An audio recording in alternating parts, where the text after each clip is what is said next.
안녕하세요. 사도행전 27장 시작합니다. 바울은 다른 죄수들 몇 사람과 함께 군인들에게 이끌려 로마를 향해 출발하는데요. 우리가 라는 표현을 사용한 것으로 보아 이 항해 길에 누가도 허락을 받고 합류했다는 것을 알 수 있습니다. 바울의 호송 책임을 맡은 사람은 아구스도대의 율리오 백부장이었는데 아구스도 부대는 로마 황제의 친위대라고 합니다. 이들은 가이사라 항구에서 아시아 해변 항구들을 따라 아드라 문네노까지 가는 배를 타고 출발했고요. 마게도냐의 데살로니가 사람 아리스다고도 함께 탔다고 하는데 골로새서 4장 10절을 보면 아리스다고는 바울의 동역자이고 함께 갇힌 자이다라는 설명이 있는 것으로 보아 이때부터 바울과 끝까지 함께 했던 것 같습니다. 배는 다음날 시돈 항구에 도착했는데 백부장인 율리오가 바울이 시돈에 있는 친구들과 작별 인사를 할 수 있도록 시간을 주고 친절하게 배려를 해주었다니까 그만큼 바울이 로마 군인들에게도 신임을 얻고 있었다는 것을 알 수 있습니다. 그런데 그 당시에는 바다의 바람 방향이 맞바람이 부는 때였기 때문에 조금이라도 맞바람의 영향을 받지 않으려고 키프로스 섬 사이의 해안 쪽으로 붙어서 항해를 하며 나아갔고 길리기아와 밤빌리아 바다를 건너 루기아의 무라시까지 간 다음 무라 항구에서 로마와 애굽의 알렉산드리아를 왕래하며 곡물을 나르는 큰 배로 갈아탔습니다. 큰 배로 갈아탔는데도 배가 맞바람 때문에 여러 날 만에 간신히 니도 맞은편 항구까지 왔고요. 풍세가 허락해 주지 않아서 속도를 내지 못하고 간신히 그레데 섬의 미항까지 왔답니다. 미항은 아름다운 항구라는 뜻인데 라세아라는 시내에서도 가깝고 금식하는 절기인 대속죄일이 이미 지난 시점에는 강한 북동풍이 불어서 매우 위험했기 때문에 바울이 백부장과 선원들에게 여기서 계속 항해를 하는 것은 너무 위험합니다. 여기 미항에서 겨울을 나고 떠나는 것이 좋겠습니다. 라고 권했습니다. 어차피 겨울을 나고 떠나야 하는 것은 맞지만 선장과 선원들은 미항에서 겨울을 나고 싶지는 않았고 백부장에게 이 조그마한 항구에서 겨울을 나는 것은 여러 시설이 불편합니다. 여기서 조금만 더 가면 베닉스 항구가 있는데요. 거기 가서 겨울을 나는 것이 좋겠습니다. 라고 말했습니다. 율리오 백부장은 바울의 말보다는 아무래도 항해 경험이 많은 선장과 선주의 말을 듣는 것이 더 낫다라는 판단으로 베닉스 항구까지 좀 더 나아가 보기로 결정했습니다. 현실적인 정황상으로는 현명하고 옳은 판단을 하는 것처럼 보여도 현실 상황이 어떤 결정의 기초가 되면 때때로 좋지 않은 결과가 생기는 것을 경험하실 겁니다. 이럴 때는 하나님의 음성을 듣는 바울의 말을 들었어야 했는데 사람들은 베닉스 항구가 조금 가깝고 베닉스에서는 겨울 동안 놀거리도 좀 있고 술집도 있고 그레데 해변을 끼고 가면 별 탈 없이 맞바람을 피해서 갈 수 있을 것도 같고 또 마침 남풍이 순하게 불어서 선원들은 이때다 지금 갈 수 있겠다 라고 하며 닷을 감고 항해를 시작했습니다. 그러나 출발한 지 얼마 되지 못하여서 그만 유라굴로라는 광풍을 만나게 되었답니다. 광풍은 말 그대로 미친 바람이었고요. 배가 바람을 타고 앞으로 갈 수 없어서 그저 바람이 몰아치는 대로 이리저리 쫓겨다닐 수밖에 없었습니다. 그러다가 가우다라는 작은 섬 아래로 지날 때 선원들은 거룻배를 간신히 붙잡아 배 위로 끌어올립니다.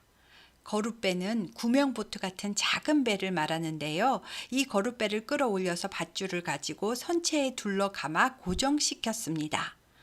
그런데 그대로 더 가다가는 배가 스르디스, 즉 모래톱에 처박힐 수도 있었기 때문에 선원들은 두려워하며 돛을 내리고 그냥 바람이 부는 대로 배가 쫓겨가도록 가만히 내버려둘 수밖에 없었답니다.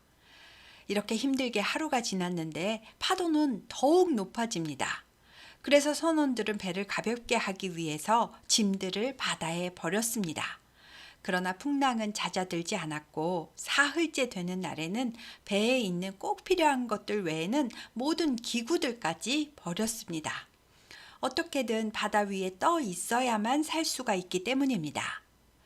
여러 날이 지났지만 사나운 폭풍은 잦아들지 않고 계속 거세게 휘몰아칩니다. 별짓을 다 해봐도 안 되니까 사람들은 이젠 가망이 없다라고 생각하고 망연자실한 상태로 있었답니다. 이때 바울이 여러분, 나의 말대로 미양에 계속 있었더라면 이런 어려움을 겪지 않아도 되었을 겁니다. 그러나 내가 이제라도 여러분에게 당부합니다. 비록 배는 파손이 되더라도 우리 모두의 목숨은 건질 수 있으니 기운을 내십시오. 나의 하나님이 보내신 천사가 어젯밤에 내 곁에 나타나셔서 바울아 두려워 말라 내가 가이사 앞에 서야 하겠고 또 하나님께서 너와 함께 항해하는 자를 다 내게 주셨다 라고 하셨습니다. 그러니 여러분 용기를 내십시오. 나는 하나님이 내게 말씀하신 그대로 다 이루어질 것을 믿습니다. 그러니 우리 배는 반드시 한 섬에 닿게 될 것입니다. 라고 말했습니다. 그리고 폭풍우가 지난 지 14일이나 되었습니다. 바울이 하나님께서 살려주실 거라 말한 뒤 열흘이나 더 지나도록 아무런 변화도 일어나지 않았던 겁니다. 그러나 드디어 14흘째 되는 날 밤이었습니다.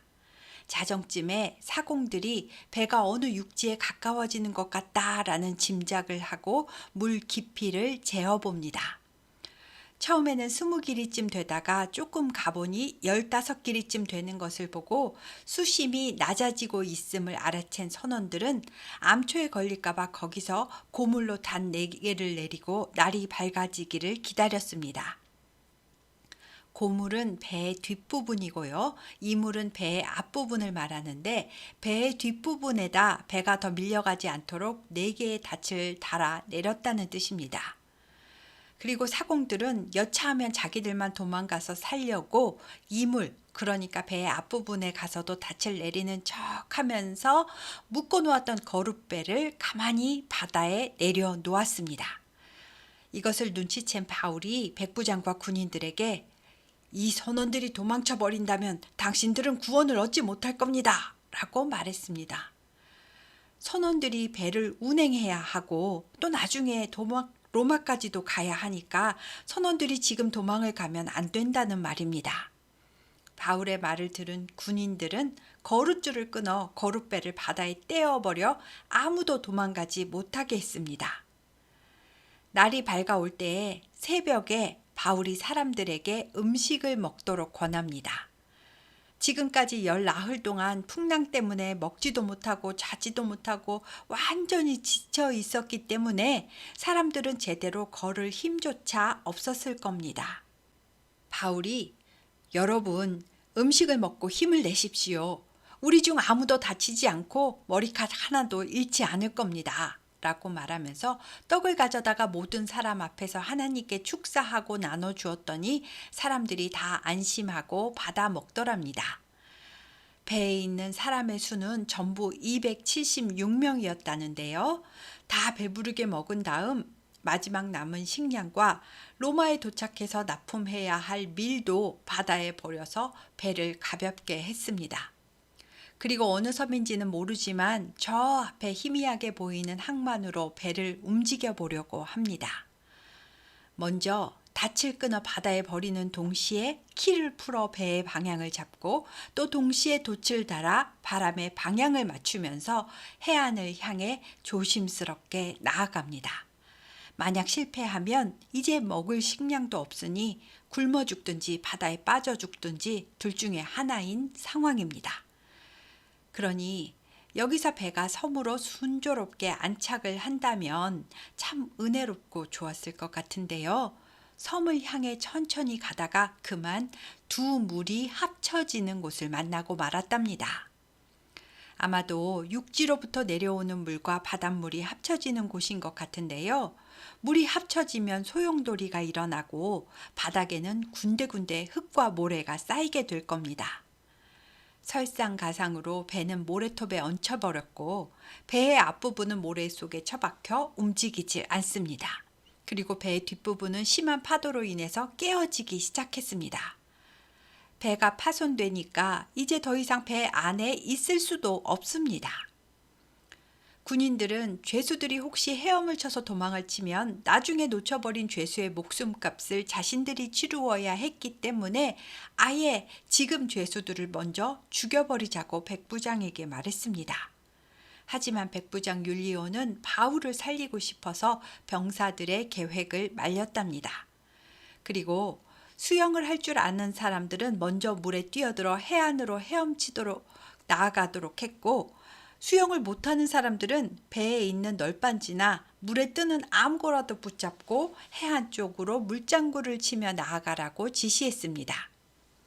이렇게 해서 276명 전원이 모두 아무도 다치지 않고 무사히 살아서 육지를 밟게 되었다라는 이야기가 27장의 이야기입니다.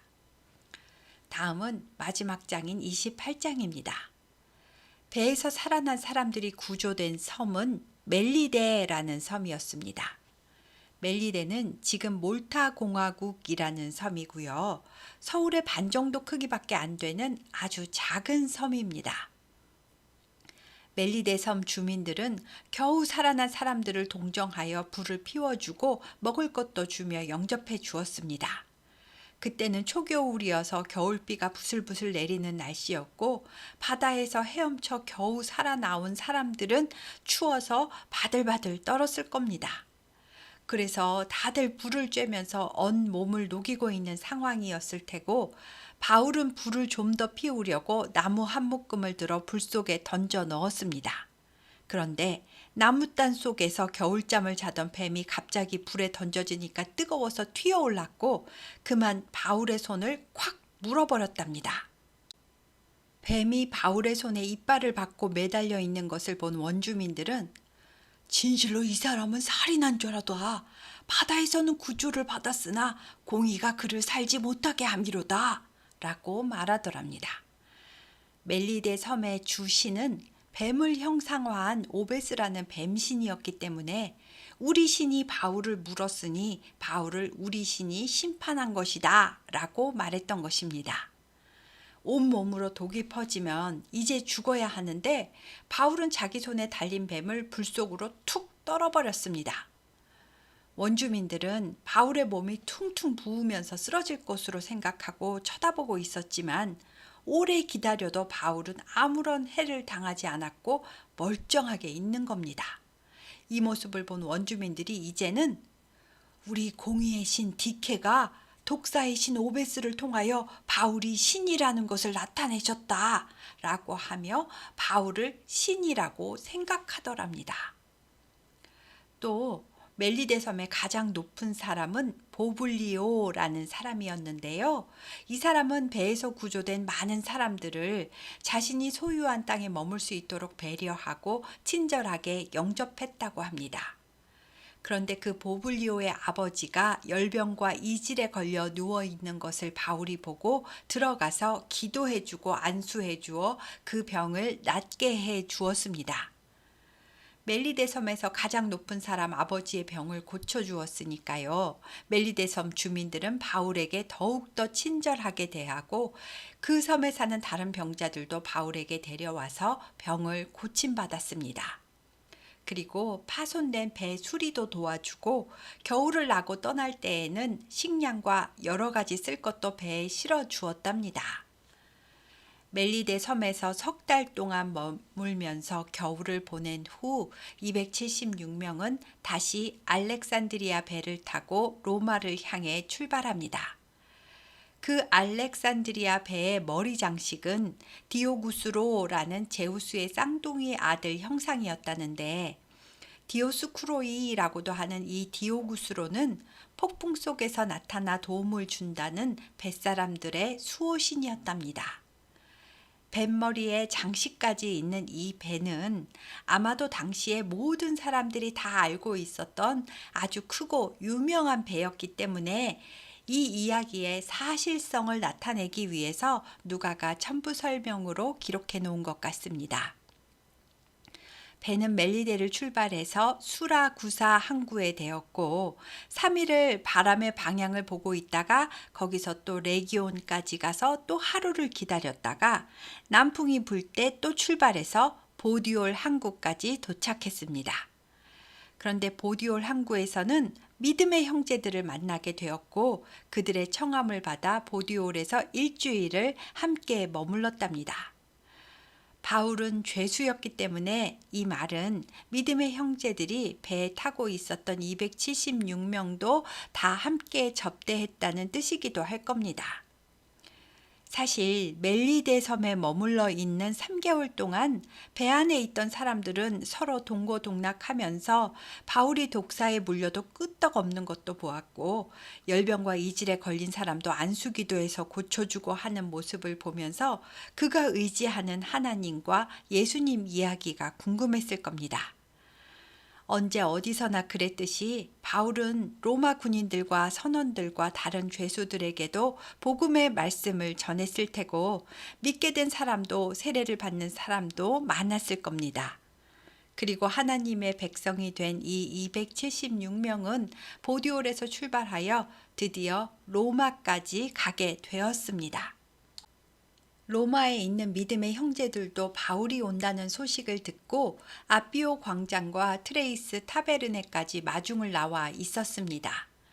바울은 여기까지 마중을 나온 믿음의 형제들을 보고 마음에 큰 위로를 받았으며 바울은 하나님께 감사하고 앞으로 벌어질 일들에 대하여 담대한 마음을 얻었답니다. 백부장과 군인들은 바울을 데리고 로마 시내로 들어갔고 바울은 재판 때까지 한 집에 가택연금 상태로 로마 군인 한 명이 따로 지키게 했답니다.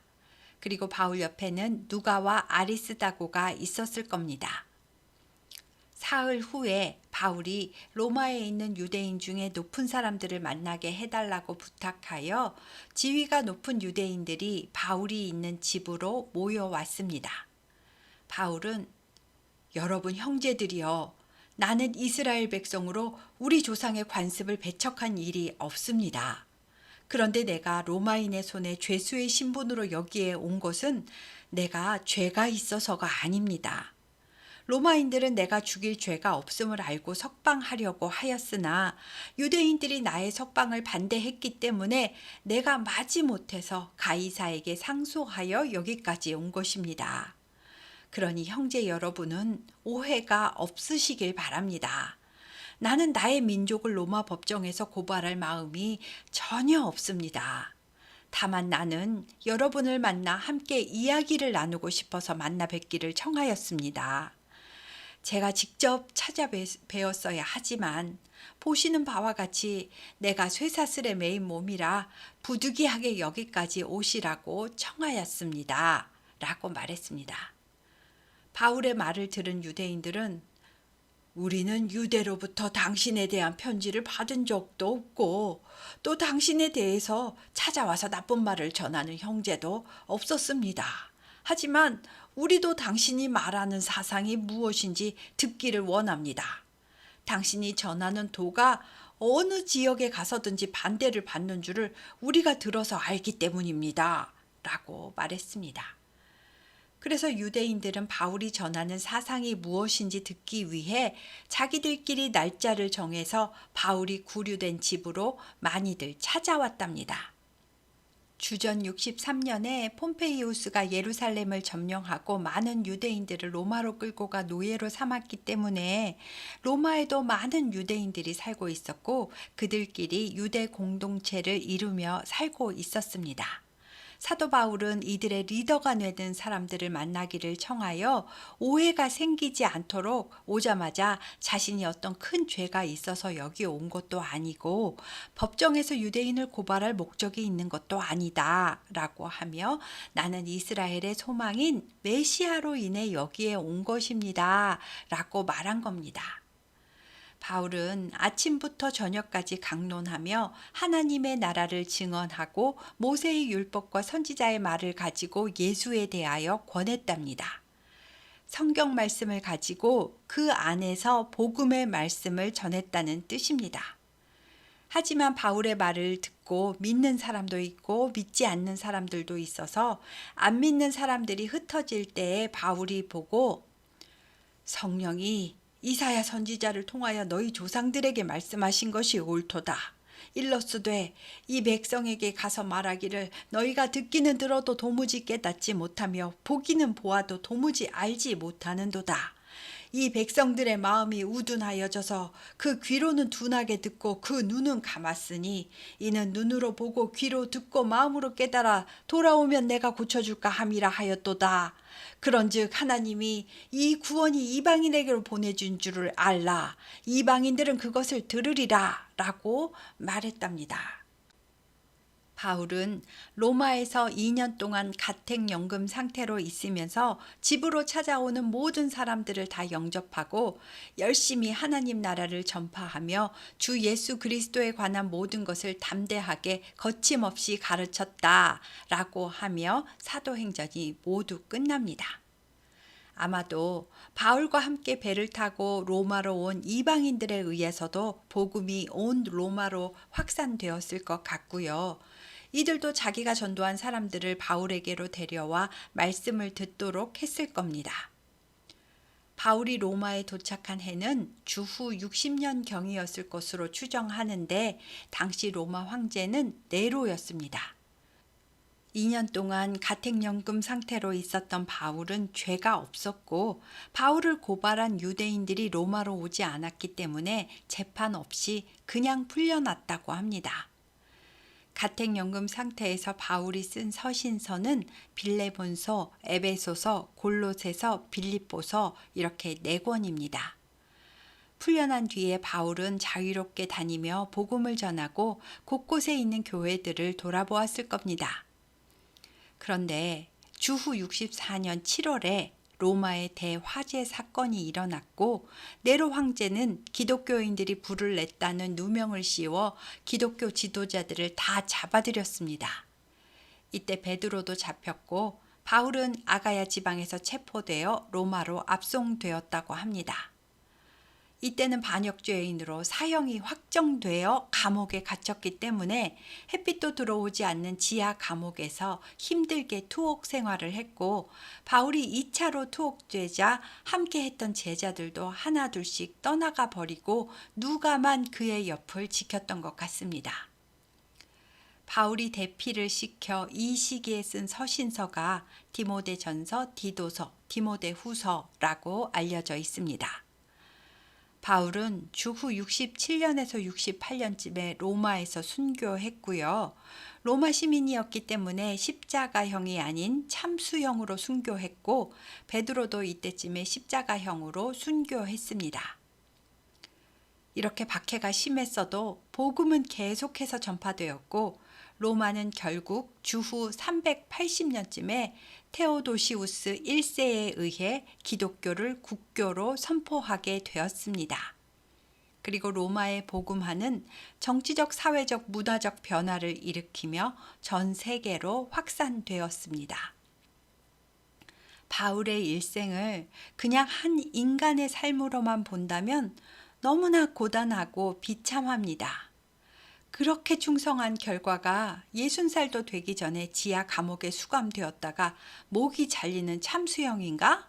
라고 생각한다면 허무하기 그지 없을 겁니다. 바울뿐만 아니라 다른 사도들도 사도 요한을 제외하고는 모두 다 순교했습니다. 그러나 하나님께서 그들을 통해 이루신 일들을 생각한다면 그리고 복음이 각 나라로 전해지는 과정에 수많은 순교자의 피가 전제와 같이 부어졌다는 것을 생각해 보면 그들의 헌신적인 삶은 결코 헛되지 않았다는 것을 알 수 있습니다. 그들 덕분에 우리가 주 안에서의 삶을 누리며 살 수 있기 때문입니다. 그러니 우리는 하루하루의 삶을 감사하게 생각하며 빛과 소금 된 하나님의 사람으로 아름답고 복되게 살아야겠습니다. 오늘은 사도행전 27장과 28장을 했고요. 사도행전이 모두 끝났습니다. 지금까지 사도행전 들어주셔서 감사합니다.